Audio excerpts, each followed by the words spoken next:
Hey team, today we are going to discuss all things plyometrics. So plyometrics are what incorporates a stretch shortening cycle, and so it's about explosive speed strength training. So a stretch shortening cycle is where we go through an eccentric contraction into an isometric and then into a concentric, and we normally see these with like athletes when they're jumping and landing, sprinting, all that type of stuff. We have two classifications of a stretch shortening cycle. One is a slow stretch shortening cycle, which is a contact time of more than 0.25 of a millisecond, and a short stretch shortening cycle, which is less than 0.25 of a millisecond.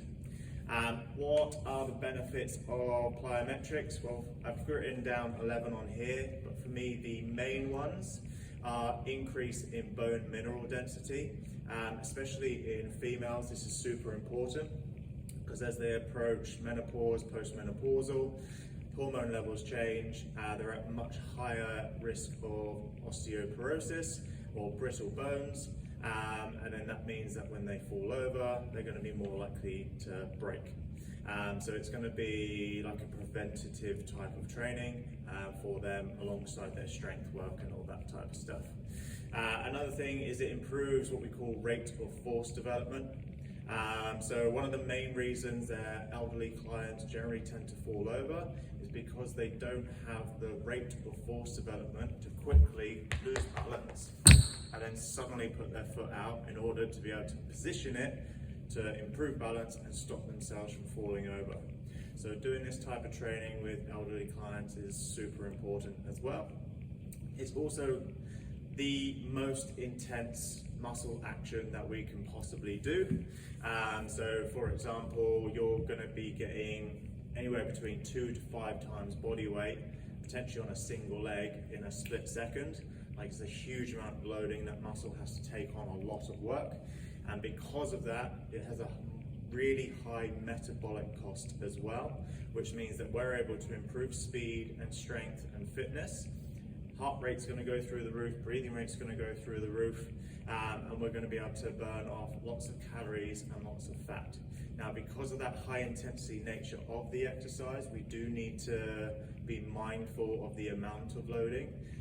With higher intensities comes higher risk, so we need to make sure that our clients are able to do the exercises that we're asking them in the volumes that we're asking them as well. So today what I'm going to do is go through your slow stretch shortening cycle type exercises. This is a fantastic way to start that process, and then we're going to move on to the short stretch shortening cycle, which are going to be a lot shorter contact times, much higher intensities. They do require more strength and more control over the body, but today we're only going to cover the low level ones, so they should be okay to introduce reasonably early once you've identified that the jump training is appropriate for them. We're going to go through some controlled jumps and lands to begin with. So we've got your box jump and your box drop. Now, the reason that we use a box jump, I would have used a 6-inch box if I had it available. We've only got 12 here. At the highest point, we're actually at our lightest, and that's when we do the landing. So it helps to reduce landing forces, but we have to produce lots of force quickly in order to be able to get off the floor. So it's protective in the landing, but you still have to produce lots of force fast.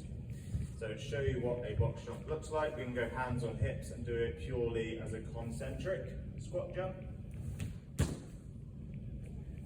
We can do a counter movement jump.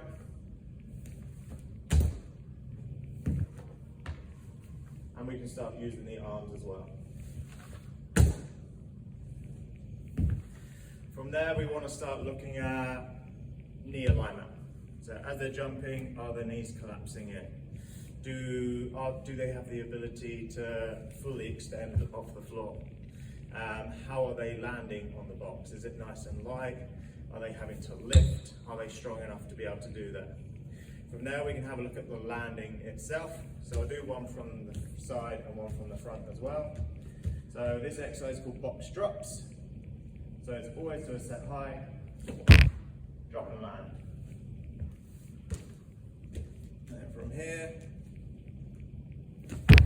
drop and land. That's where I'd normally start off, just to have a look at your general jumping mechanics. From there we can go through a squat jump on the floor, so hands on hips, squat. So you'll actually probably end up jumping higher than the box, which means that your landing force is going to be higher compared to just dropping off the box. And again, we're looking at knee alignment, we're looking at control over the body, how quickly are they able to stop and stabilize. From there we've got a counter movement jump. So using the arms allows you to get more momentum and jump higher, which also increases the amount of speed, but it also means that your landing force is going to be higher as well. So then we start to use the arms. So the harder and faster we go down, we get to load the tendons eccentrically, which creates that stretch, which is why we call it a stretch shortening cycle. And then land. Oh, getting out of breath already, a belly even jumped. Cool. We have a squat jump and we can start looking at a single leg landing. I'd probably do the jump gently to begin with, so you'll jump off 2 feet. Oh, rubbish. Land on 1. Jump off 2 feet. Land on 1. So the fact that I'm not able to stabilize very well, that's probably the variation that I would need to work on at this present moment in time. There's no point progressing further from here until I'm able to land and just stick it. So that would be the aim of that exercise. However, for the purpose of today, I am going to move on.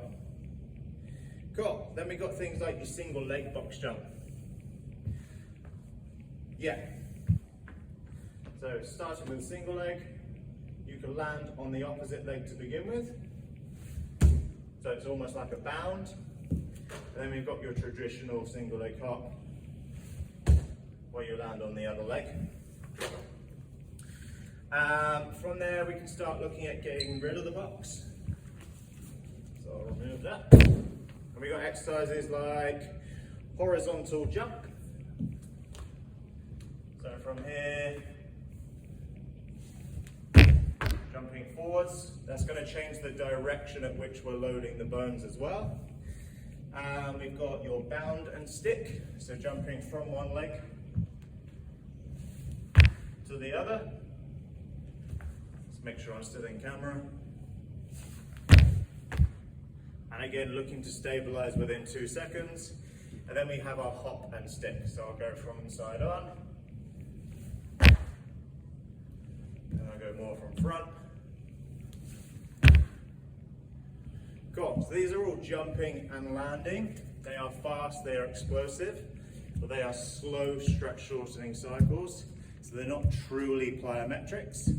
The next part that we're going to go through will be actual plyometrics. Okay, so now we're going to look at true plyometrics. So there's different schools of thought with true plyometrics. So you can do double leg exercises where you're jumping higher, but you're sharing the load between both legs. Or you can do real low level like skipping drills or running drills, which gets you very little height, but now you're loading only really a single leg, which means that the potential for loading is higher on that one leg. For the purposes of today, I'm going to be assuming that double leg is easier than single leg. So this is going to be how we're going to start. So we're going to have a look at low level drills and low height plyometrics. So we have our generic ones, so pogos. So you can do these on the spot.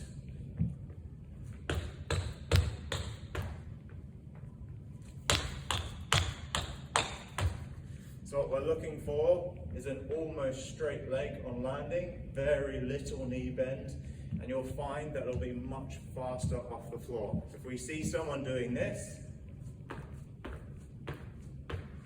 they either don't know how to do it appropriately or they're just not strong enough. In which case, we need to focus more on the slow stretch shortening cycle, which is what we did previously. Now we're going to land on 2 legs, but we're going to jump off 1. So this is called a soto.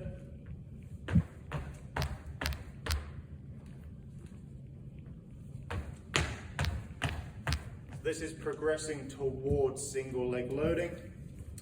From there, we can look at alternate pogos.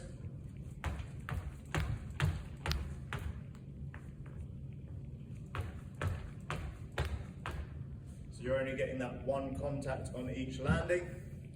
From there, we got your skip drills. These are more single leg focused, but you'll see that they will be a much lower height. So you've got skip A.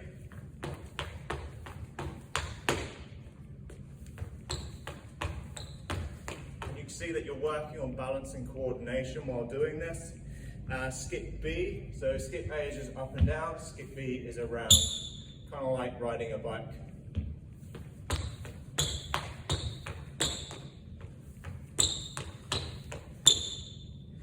From there, we have skip up, skip out. So again, another A skip.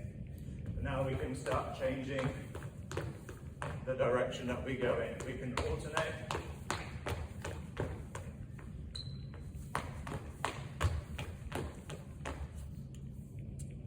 And then what I did earlier where we can go same leg.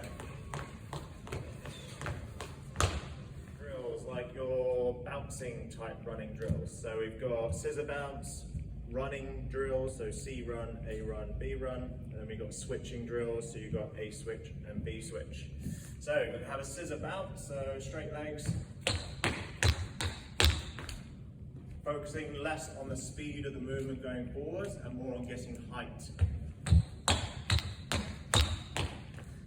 From there we have C run. So this is like your traditional butt kicks, but what we don't want to do is flick behind. That knee must pop forwards to create the gap for the heel to come up. So again, bouncing.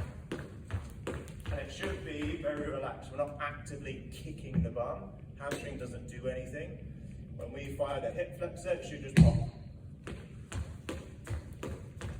So the knee always goes forward, and we call that the figure 4 position. If any of you are interested in running, this is a key position that when you're at full contact on the ground, we should be here. That goes a little bit away from plyos, but a little nugget. And then we've got A run, so this is like your high knees. Again, focusing more on the bounce. And then B run.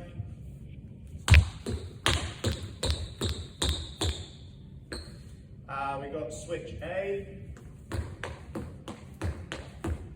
Actually trying to swap position in the air so that when you land the knee's already in position, and then you got your B switch.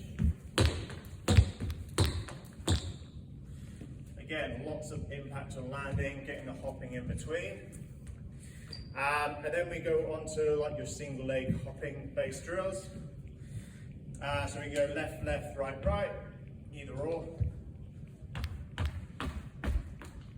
Going forward. Okay, well, I got kicked out of that room, but that was the last exercise anyway. So we're just going to be doing 3 contacts on one leg, 3 contacts on the other, and then we could just do them purely on that single leg. We could also change the direction in which we're traveling, so we could do the pogos and sotos and everything backwards. We could do them sideways, and it just starts to work the foot in different angles. In terms of an appropriate number of contacts for complete beginners who are strong enough to do them, you're probably looking at like 60 to 80 contacts of low level. Once you've been doing it and you can do it competently, you can probably start off in that between 80 to 120, and then for people who are able to do it a little bit more extensively, looking at like 120 to 160 contacts. If you're doing just like running drills and you have someone who is a runner, you can be looking at anywhere up to like 300 contacts, and that's what you'll be counting in terms of what you're doing for the low level stuff. With the high level stuff, it's more about the performance, keeping those volumes low. But yeah, like give it a go with some of your clients if you feel like it's appropriate. Very good exercises to introduce, and it's another sort of string to your bow to use as part of your business in order to help your clients improve and succeed, lose weight, increase strength, improve balance, stability, bone mineral density, like there's heaps of sort of benefits to doing this. I will upload this video with the information in terms of like the drills and all the benefits and everything. Any questions, reach out. I'm always available for you guys. Yeah, that's it. Enjoy.